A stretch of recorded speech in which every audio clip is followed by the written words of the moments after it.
a aluna mais popular da escola sumiu. A situação era bastante séria naquela Uma altura. mulher com 18 anos desaparecida. Isso.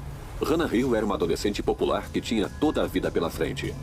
Ela tinha um bom coração e confiava nas pessoas. Mas quem traiu a confiança dela? Quer saber? Eu acho que eu já vou. Não vai a lugar nenhum, não. Senta aí.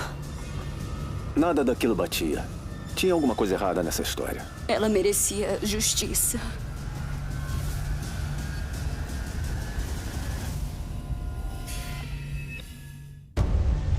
Eu sou Chris Hansen.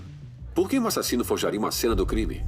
Tornei o trabalho da minha vida o de ser capaz de enfrentar qualquer um. Não sabíamos se ele estava ligado à máfia.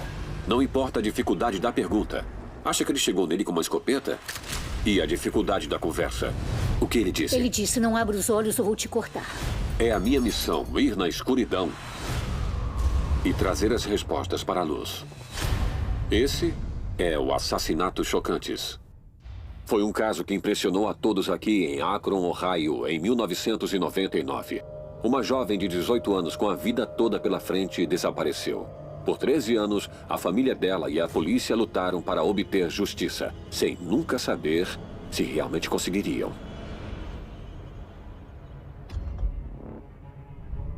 Este caso começou como muitos outros, com uma mãe preocupada com a filha. Kimberly, a mãe de Hannah, sabia que tinha alguma coisa errada quando o telefone começou a tocar. Primeiro, Alô? o patrão da Hannah ligou para dizer que ela não apareceu no trabalho. Ela não está doente. Quando disseram que ela não foi trabalhar, não era do feitio dela. Não era normal os pais ficarem sem ter notícias dela. E depois foi a melhor amiga de Hannah, Jennifer Edwards. Não, Jen. Não temos nenhuma notícia dela. Sim, eu também mandei mensagem. Ela não está respondendo. É claro, Jen.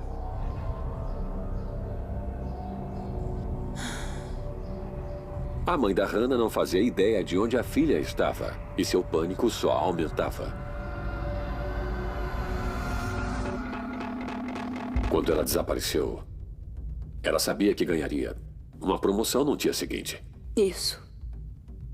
Sabe se ela levava o trabalho a sério?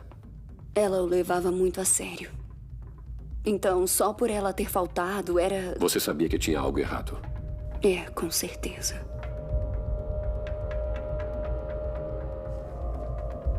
Doze horas se passaram e ainda nenhuma notícia da Hannah. A mãe dela, desesperada por respostas, chamou a polícia.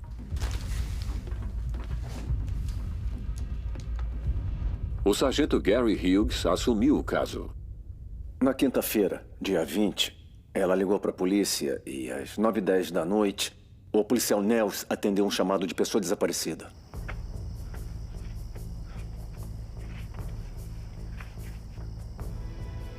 Policiais, como eu disse do telefone, ela usava uma calça de veludo marrom, um top de seda, o carro dela é dourado e a placa é BFL 5512. E ela disse, ela tem 18 anos e às vezes passa a noite na casa do namorado.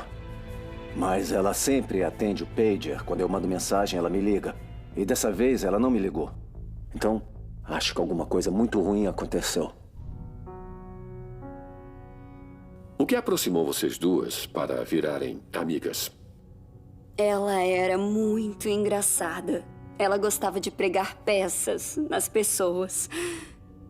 E a risada dela era muito contagiante. Ela pedia para ser chamada de Hannah Hilfiger. Hannah Hilfiger? É. Por quê? A marca era popular na época.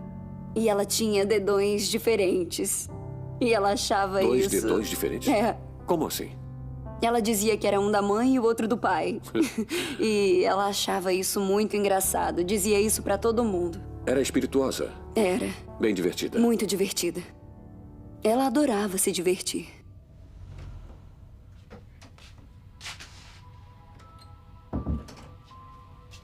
Na quarta-feira, 19 de maio, Hannah Hill chegou cedo em casa porque assumiria um novo cargo integral no dia seguinte.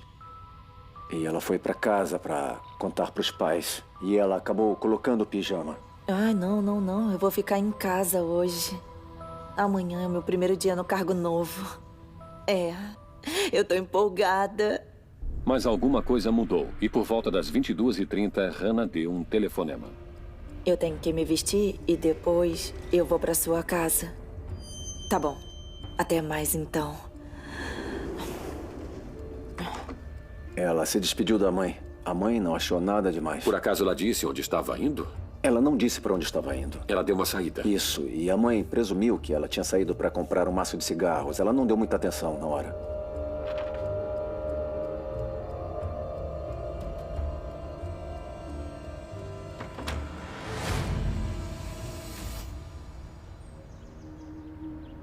De posse de pouquíssimas informações, o sargento Hughes começou a busca por Hannah.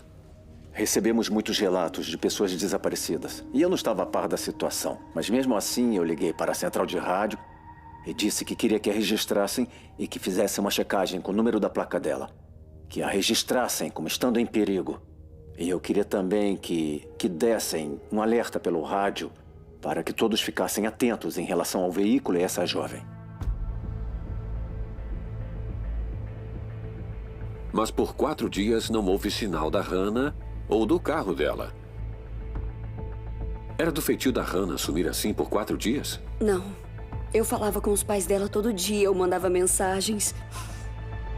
Mas não sabia o que tinha acontecido.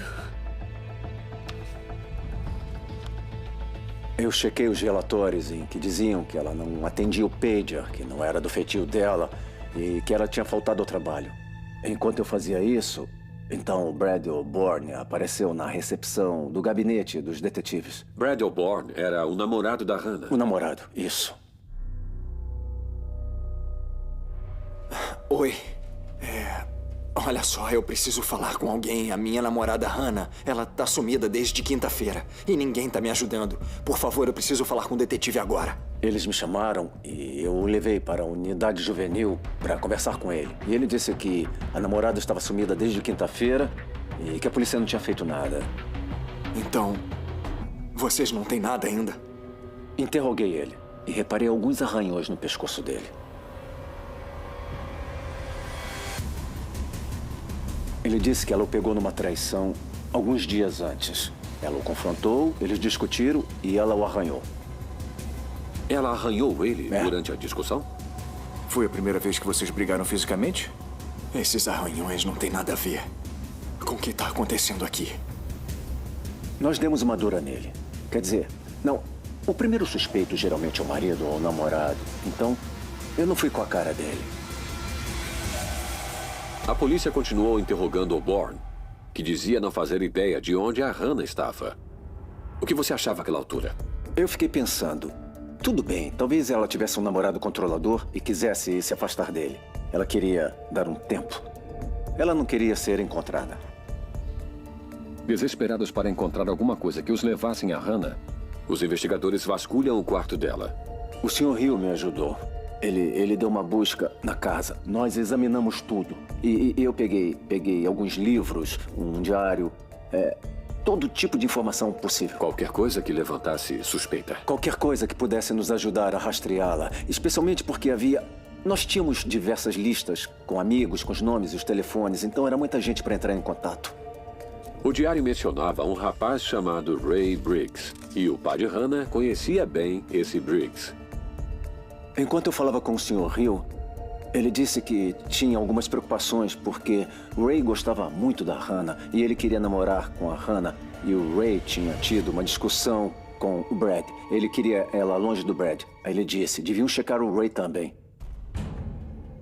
Estaria Ray Briggs envolvido num triângulo amoroso com Hannah Hill e Brad O'Born? Os investigadores conseguem informações sobre o Briggs e descobrem que ele saiu da cidade no mesmo dia que a Hannah desapareceu. Eu e outro detetive fomos à casa do pai dele. E o pai cooperou bastante e disse, o Ray gostava muito dela, era uma moça meiga, eu torcia para que ficassem juntos porque eu achava que ela seria uma ótima namorada. Mas ele disse, mas acho que eles nunca ficaram juntos. E um dos motivos para isso pode ter sido porque o Brad e o Ray tinham discutido por causa do interesse dele pela Hannah. Brad deixou claro para Ray que ele precisava se afastar. Mas teria ele aceitado? Eu pensei, a Hannah desapareceu na quinta de manhã. O Ray saiu na quinta de manhã. O pai do Briggs disse que o filho foi passar férias na Carolina do Norte. Mas ele não foi sozinho. Eu tinha esperança de que essa seria a resposta. Talvez ele e a Hannah se encontraram. E aí Ela estaria na Carolina do Norte e tudo estaria bem. Os detetives localizaram Ray na Carolina do Norte. Eu fiz um monte de perguntas sobre a Hannah. Ele não havia desde que tinha discutido com Brad e queria que ela se afastasse dele, mas ela não quis. Ela escolheu Brad no lugar dele, ele decidiu seguir em frente e não tinha visto ela. Ray estava liberado, pelo menos naquele momento.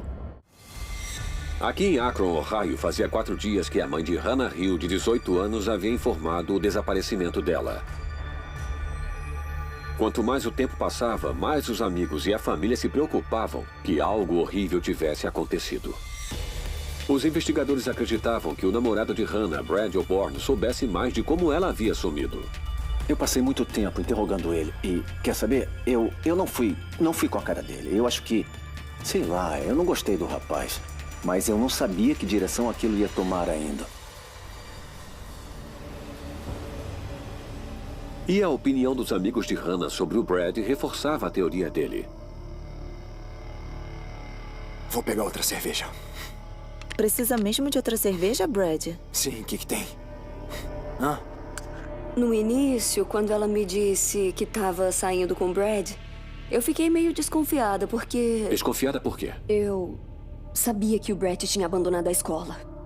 Então, eu fiquei desconfiada. Ele não parecia um cara legal. Ele tinha desistido de estudar. Quer saber? Eu acho que eu já vou. Não vai a lugar nenhum, não. Senta aí. Você vai ficar aqui. Comigo. Acho que eu não tinha noção do quanto ele era controlador na época. Então, pra você, ele não era um bom candidato pra ser namorado da Hannah? Eu não achava. Eu disse pra ela: nesse momento, eu não sei se ele é uma pessoa com quem você devia ficar. Brad O'Born conheceu Hannah Hill numa casa em que a bebida e as drogas corriam soltas. O que a Hannah experimentou? Cocaína, maconha, álcool. O clima na casa pareceu esquisito pra mim. Você e a Hannah passaram a usar drogas? Não mesmo. Não. Sendo adolescentes, nós bebíamos. Mas se eu pudesse voltar no tempo e mudar as pessoas com quem saíamos, talvez as coisas fossem diferentes agora. Mas jovens de 18 anos não pensam no futuro. Não.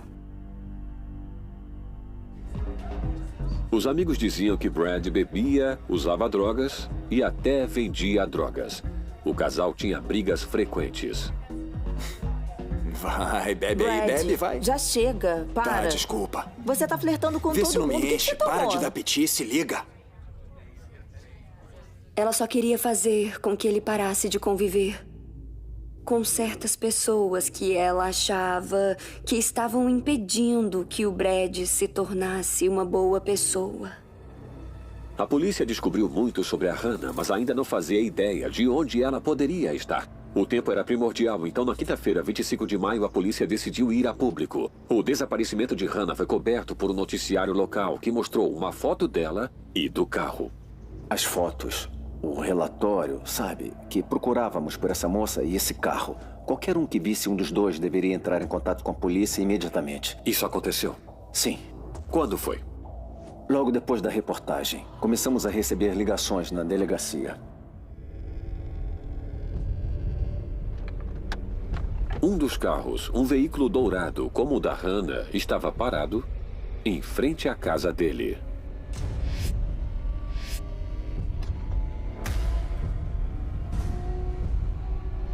Sim, é o veículo da Hannah Hill. Obrigado. O parceiro do sargento Hughes, o detetive Russ McFarland, chegou ao local. Eles começaram a vasculhar o carro atrás de pistas. Até que o único lugar que sobrou foi o porta-malas.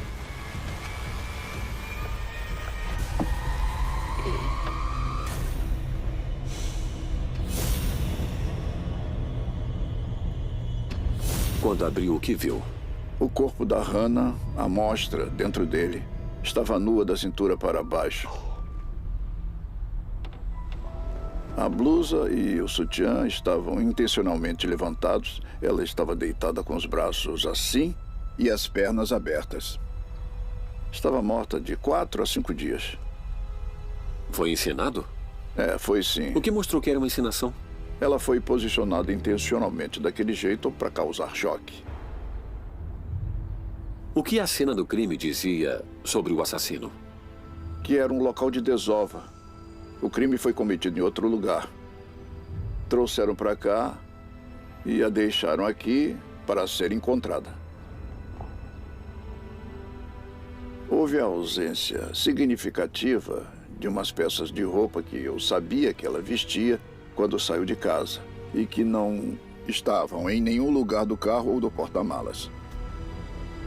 Agora a polícia de Akron investigava um suicídio. Mas como a Hannah e seu carro pararam aqui? E por que ela foi assassinada?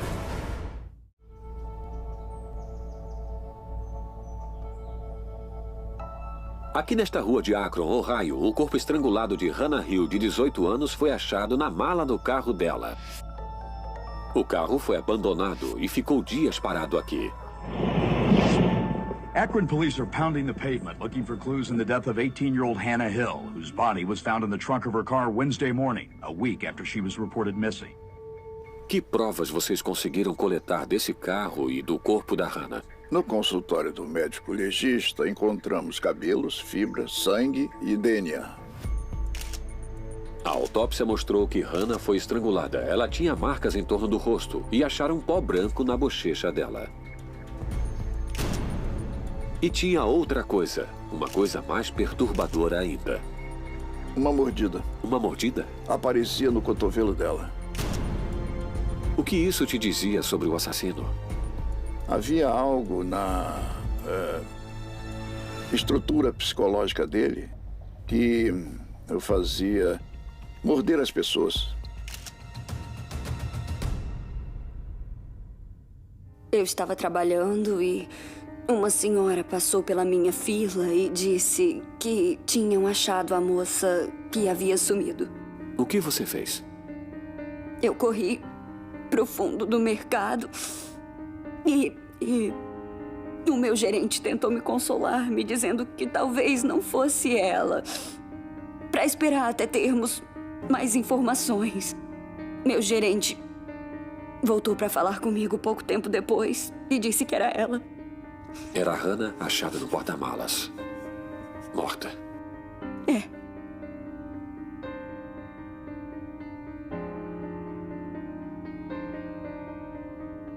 Ela não estava atrás de problemas. Era inteligente. Ela estava tentando progredir na vida. E tinha um bom coração. Ela confiava nas pessoas. Infelizmente, foi isso que a colocou no lugar errado. Foi muito difícil contar à família Hill que tinham achado a filha deles? O Sr. Hill atendeu a porta. Ele percebeu pela expressão no meu rosto. E ele soube. Eu mal consegui dizer que nós tínhamos localizado a Hannah e o veículo dela e que ela foi achada no porta-malas do carro morta. Mas ele sabia, ele soube. Quando atendeu a porta e viu meu rosto, ele soube. Eu vou dizer, essa foi uma das coisas mais difíceis que eu já fiz. Eu fiquei arrasado por eles.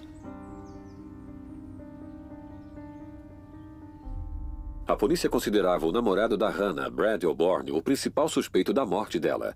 Mas eles podiam provar? Os investigadores esperavam avançar com o caso, reconstruindo as horas e dias que levaram ao desaparecimento e morte da Hannah. O que nós precisamos aqui é... Nós temos que ser meticulosos e vasculhar... Os registros telefônicos da Hannah chegaram. Tem umas pessoas com quem precisamos falar. Tá bom. Tudo bem. Usando os registros telefônicos, eles descobriram que a Hannah fez 4 ligações na noite em que desapareceu. 2 foram para o namorado, Brad. Uma foi para uma amiga, Jennifer. E a outra foi para Danny Ross. Danny Ross. Isso. Agora que vocês tinham o nome Danny Ross, vocês faziam ideia de quem ele era? Foi a primeira vez que eu ouvi falar. Nós não sabíamos o que tinha acontecido quando ela saiu de casa e desapareceu. não fazíamos ideia de onde procurar. Por isso, eu queria falar com ele. Talvez ele pudesse me dar uma direção. O que ela disse a ele? Talvez aquilo levasse a algum lugar. Danny Ross era um antigo colega de quarto de Brad O'Born, que morava aqui nessa área decadente de Akron. Era na casa do Ross que as festas regadas a drogas aconteciam. Então, como detetive, você veio aqui para falar com o Danny Ross. Isso. Parece um detetive. Ele tá vindo pra cá. Espera. Quando ele atendeu a porta, eu estava com o telefone na mão. Eu me apresentei e ele disse, eu sei, é o meu advogado no telefone. Danny Ross, eu sou o detetive. Eu sei quem você é. Olha, eu tô com meu advogado na linha. Você vai ter que esperar. Ele disse que estava com o advogado no telefone. Disse. Aí eu pensei, como é que esse cara sabe quem eu sou? Vou ter que gravar isso. Depois de uma conversa com o advogado, Danny Ross concordou em receber o sargento Hughes em sua casa para responder umas perguntas. Ele até concordou que fosse gravado. Can you tell me where you were Wednesday, the 19th in the evening, and Thursday, the 20th?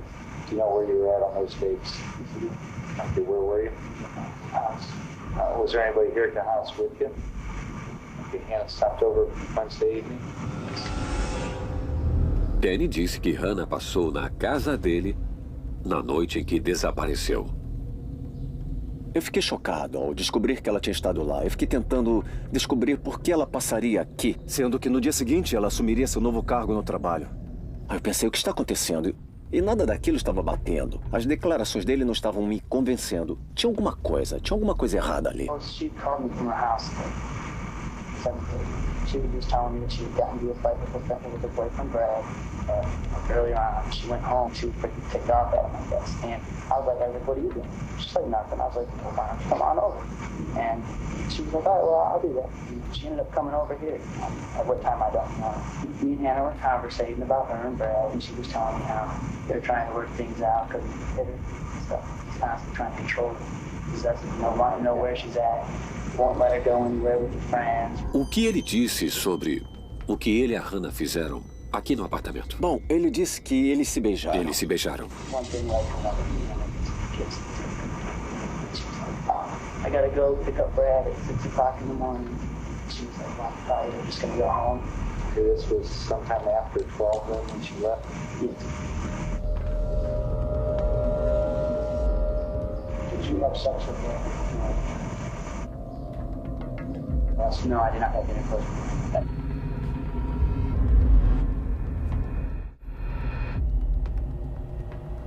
Eu perguntei, você a levou até o carro dela? O que aconteceu? Não, ela foi embora. E eu pensei, olha essa área, entende? Você deixaria a moça sair sozinha depois de você ter beijado ela? É assim que você a trataria? Aquilo não batia. De repente, Danny subiu na lista de suspeitos em potencial. Na verdade, eu fiquei chocado dela ter vindo aqui aquela noite. A noite em que sumiu, a noite em que foi assassinada. Então, essa foi a última pessoa que a viu viva. Agora havia 2 suspeitos no assassinato de Hannah. Mas quem tinha alguma coisa a esconder? Qual foi a postura do Danny durante o interrogatório? Eu acho que ele tentou ficar tranquilo. Tentou parecer calmo, mas logo ele jogou o Brad no fogo. Tipo, é ele que não liga, o Brad. Brad era o bandido. Precisa investigar o Brad. Ele estava tentando prejudicar Brad, o namorado? Isso mesmo. Torná-lo suspeito? Isso. Mas Brad O'Born também falou com a polícia. E ele concordou em fazer o teste do polígrafo para limpar seu nome. Eu não sei aonde a Hannah foi naquela noite.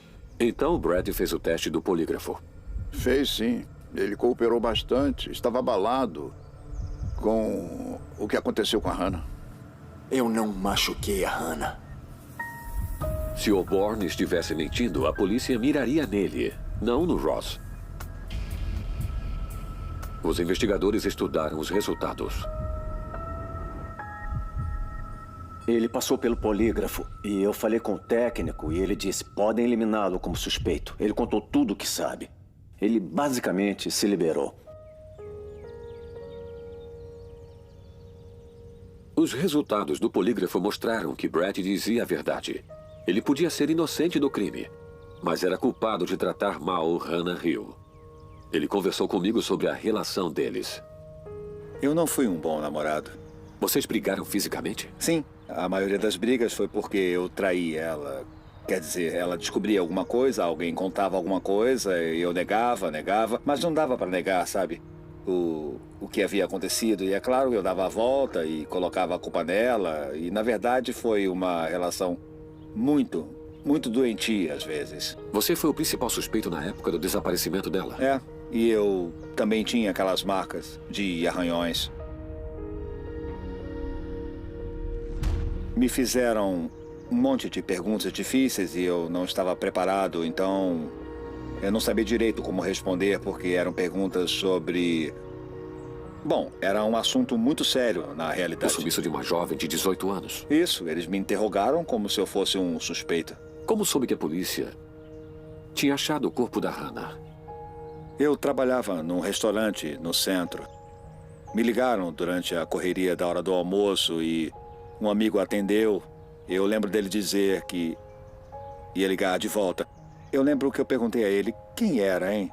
Ele falou, encontraram o corpo da Hannah. Encontraram o corpo da Hannah? É. Eu fiquei muito abalado, tiveram que me levar para fora e foi muito barra pesada. Eu me lembro de sentar na chuva e nem ligar. Eu não acreditava que aquilo era a verdade.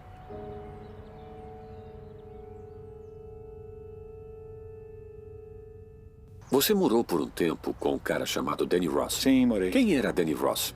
Eu conheci o Danny através de outra pessoa. Bom, naquela época a minha vida estava saindo do controle. Eu não tinha onde morar. Eu acho que dormi no meu carro uma noite e um amigo meu descobriu e ele falou: "Aí, cara, você pode ficar na casa do Danny, tá legal? Ele não se importa.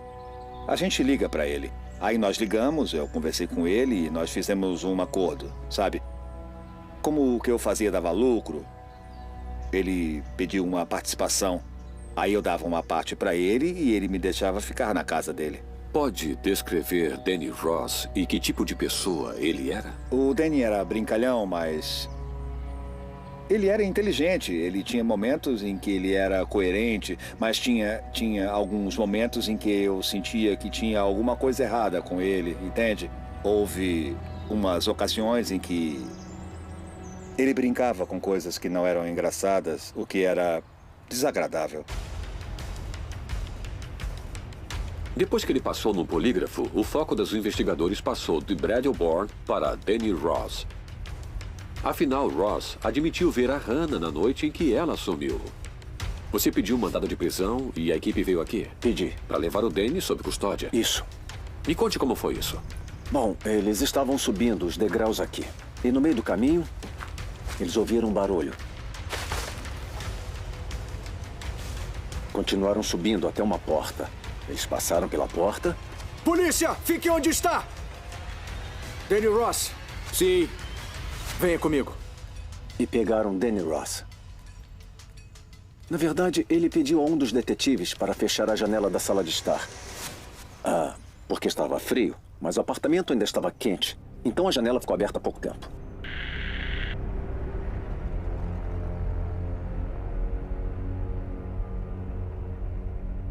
A polícia vasculhou o apartamento do Danny.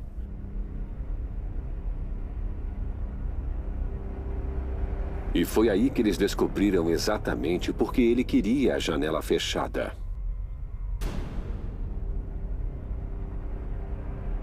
Durante o processo de busca no apartamento, um dos sargentos foi até o lado de fora da propriedade e viu um saco caído perto da janela. E o que havia no saco? No saco estavam as coisas de Hannah Hill que sumiram.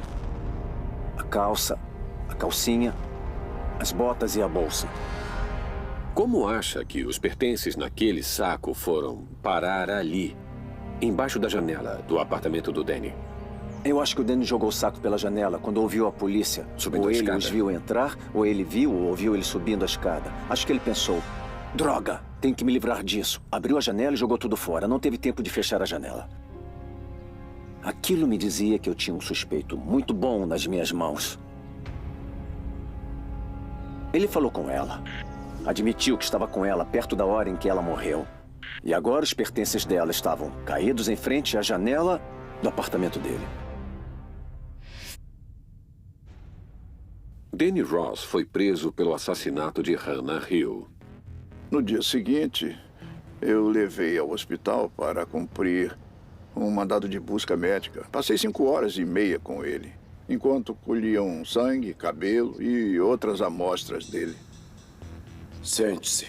Mas foi o gesso no braço esquerdo do Danny que chamou a atenção do detetive McFarland. Nós precisamos tirar esse gesso. Danny teve uma briga com um homem, um amigo dele. Ele o acertou na cabeça e quebrou alguns ossos da mão esquerda. Ele estava com gesso na noite em que Hannah desapareceu? Isso mesmo. Os registros médicos mostravam que Danny tinha vindo ao hospital para trocar o gesso no braço um dia depois da Hannah desaparecer. Precisamos disso como prova. O detetive McFarland tinha uma teoria sobre o pó branco achado no corpo de Hannah Hill durante a autópsia. E o que ele dizia? Que poderia ser material do gesso. Por que Danny tirou o gesso original? Ele disse que estava incomodando. Estava incomodando? Isso mesmo, e ele não gostou. Por que acha que ele fez isso? Para esconder indícios de sangue e outros tipos de DNA.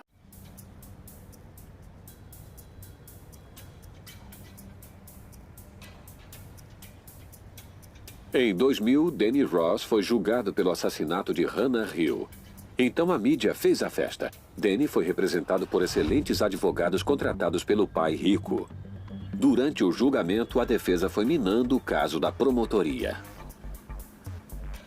Dinheiro não era problema. E todos os recursos que podiam ser explorados foram explorados para que o caso fosse derrubado. O caso era bastante circunstancial e com DNA limitado.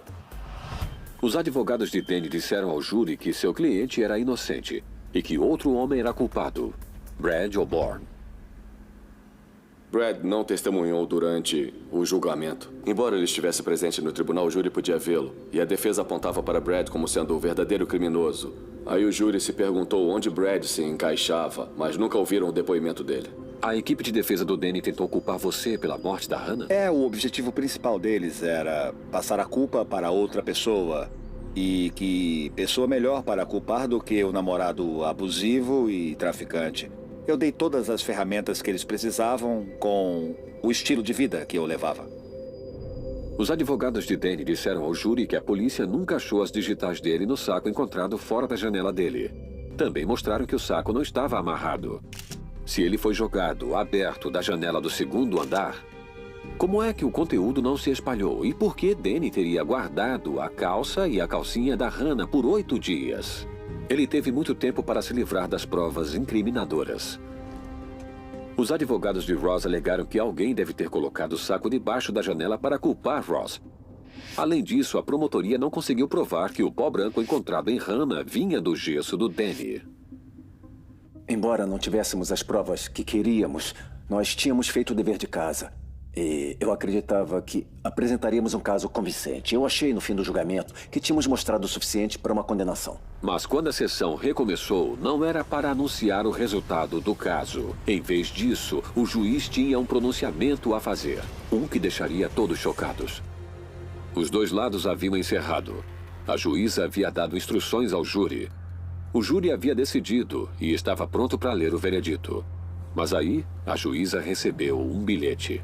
O representante do júri mandou um bilhete, e pelo bilhete, pelo menos 2 dos jurados sabiam do polígrafo. Do namorado Brad? Saiu nos jornais. O juiz tinha opções muito limitadas sobre como lidar com aquilo. A juíza afirmou que o caso tinha sido contaminado. E isso porque 2 dos jurados souberam pela mídia sobre o teste no detector de mentiras de Brandon O'Born. E isso poderia influenciar o veredito deles. This court is absolutely convinced that there's no way Bell has struck Icahn on ring. E o juiz disse, vamos anular o julgamento. E foi o que aconteceu. I don't want a mistrial, but I go along with whatever my attorneys say. Achou que o Danny poderia escapar impune do crime? Pela minha perspectiva, no final do julgamento, eles se levantaram. Ele fez uma cara de que iria chorar, sei lá. E eu pensei, ele tá armando um show. E aí, quando ele caminhou e eles saíram pela porta, ele olhou pra mim com um sorriso irônico. Quem? O Danny Ross? É? Eu sei que existem regras no julgamento, mas aquilo já estava parecendo um circo no final. Um circo porque anularam o julgamento e o júri foi dissolvido. Foi revelado que Ross estava prestes a ser absolvido do assassinato de Hannah Hill. Se isso tivesse acontecido, Danny teria se safado para sempre. Mas com a anulação, o Estado poderia julgá-lo de novo. Os advogados de Danny logo entraram com uma ação para evitar um novo julgamento, pois seria uma dupla acusação, alegando que o juiz agiu muito rápido e precipitado ao declarar a anulação, querendo garantir os vereditos de inocente.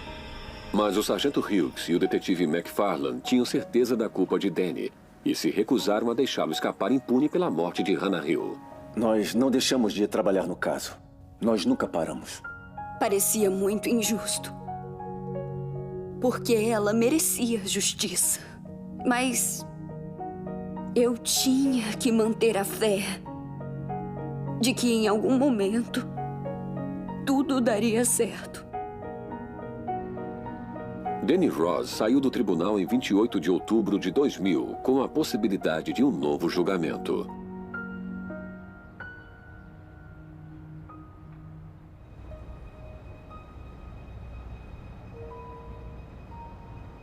Quatro anos depois, a polícia recebeu uma ligação. Ai, bem que eu gostaria de voltar lá de novo. É. Oi, você aceita uma bebida ou sei lá o quê? Não. Uma mulher tinha saído com Danny Ross. E ela tinha uma história terrível para contar. Não, por favor. Não. Tá tudo bem. Não vem com essa! Não! No fim, o Danny agrediu a moça num ataque violento, brutal e espontâneo. Ele apertou o pescoço dela, bateu nela.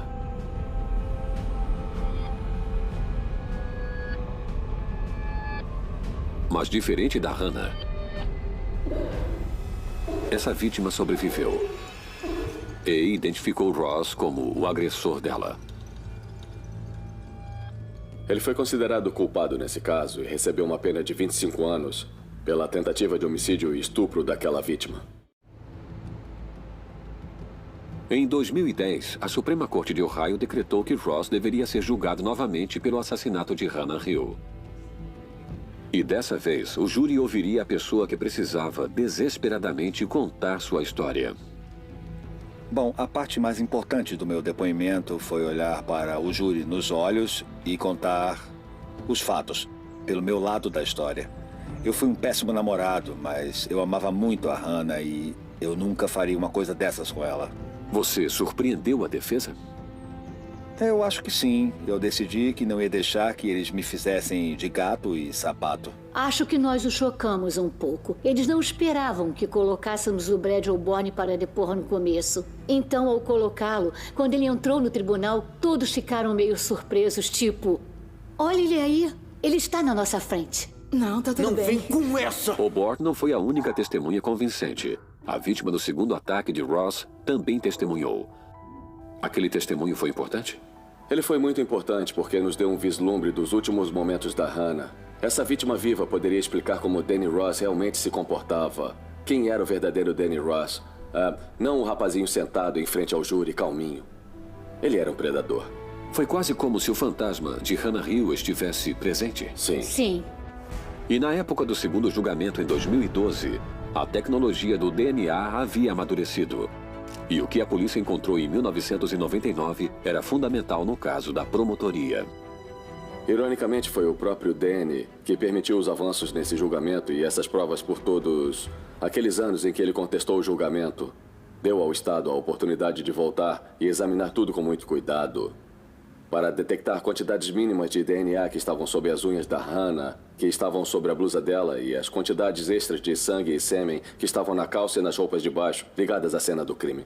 What is his DNA doing on her fingernails? How did it get there? Os dados eram irrefutáveis. Só podia ser o Danny Ross. Não podia ser outro ser humano neste planeta. O sangue dele estava nas roupas da Hannah. E porque o DNA dele estava no porta-malas daquele veículo. Por isso, a polícia agora tem certeza do que realmente aconteceu na noite em que Hannah foi morta. Ela tinha planejado dormir cedo, mas um telefonema para Danny Ross mudou tudo. Eu preciso me vestir e depois eu vou para sua casa. Tá bom. Até mais, então. Acha que ele a atraiu até aqui? Acho. Ela já estava de pijama. Ela já ia se recolher.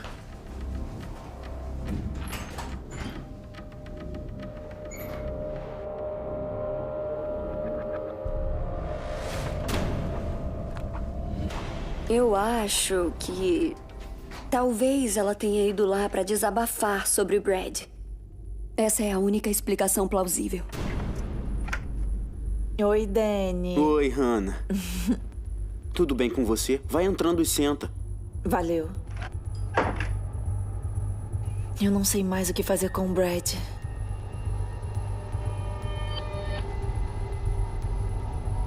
O que você tá fazendo?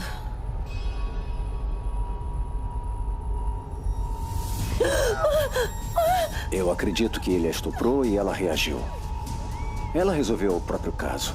Ao lutar com ele e arranhá-lo, fazendo ele sangrar. Foi ela que nos deu as provas para indiciá-lo.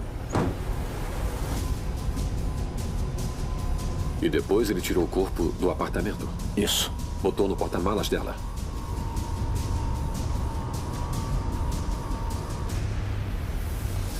Ele deu a volta num quarteirão longo e estacionou numa rua lateral. Onde o veículo foi recuperado.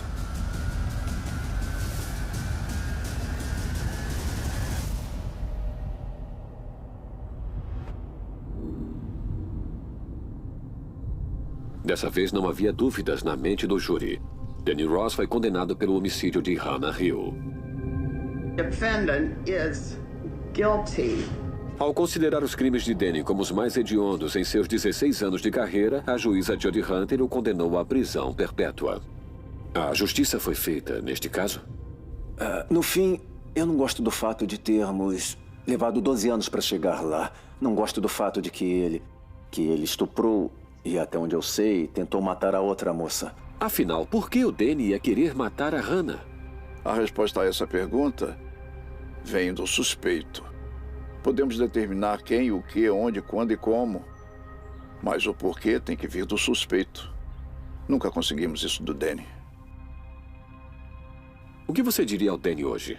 Eu perguntaria por quê? Por que você teve que ser a última pessoa a ver a Hannah? Por quê? Por que você bancou Deus desse jeito? E o que diria para Hannah? Eu diria a ela que...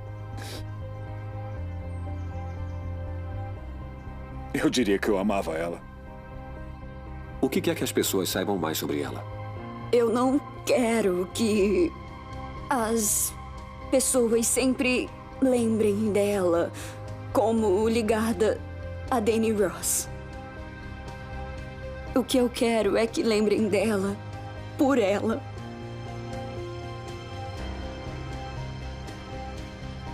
Hannah foi enterrada no Memorial Day um dia depois do seu aniversário de 19 anos. O mistério da morte dela durou 13 anos. Ela achou que ia visitar um bom amigo para poder abrir seu coração, mas em vez disso, ela virou vítima de seus desejos pervertidos.